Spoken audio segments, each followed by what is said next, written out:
Scotland, Sione Fukofuka steps down as head coach amid family stress.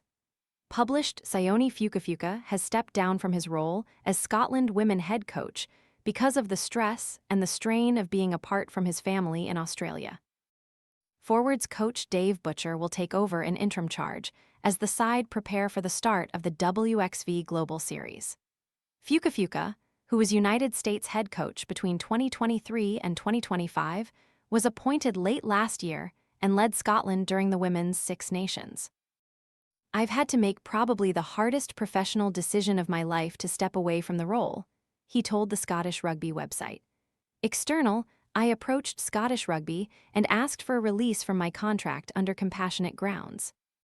Effectively, the stress and the strain on my family, who are back in Australia away from me, proved too much to continue to go on and to do this role the way it should be."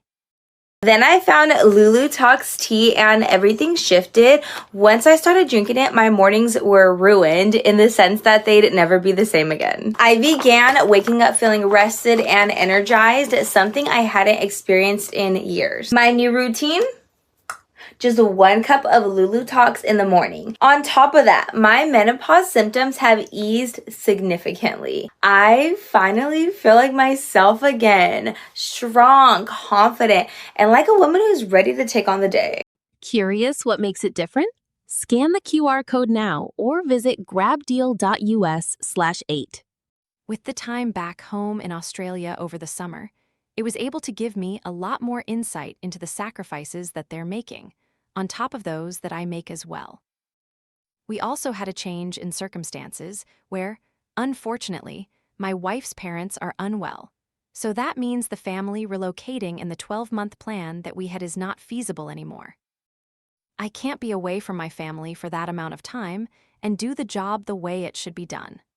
Fukofuka says Scottish Rugby has been understanding of his decision and that it had nothing to do with the governing body or its rugby program. "That is what made it so hard, and it's everything to do with what my family are sacrificing and what I'm missing out on being at home and being a father and a husband," he said. "Being here in Scotland has been amazing. I've loved every minute of living here and have really appreciated the opportunity, but not having my family with me and being able to share those experiences with them has been really tough. Our boys are quite young and are missing out on that support when I'm not there. Scotland next face Canada in 6 weeks' time, and Fukofuka is backing first-class individual Butcher to succeed in the role." Scottish Rugby Performance Director David Nucifora added, "Whilst we are disappointed to see him depart, we fully respect and understand the reasons why he has made this decision. During his time in the role, Sione showed great passion and commitment to the national team and the wider women's program at Scottish Rugby.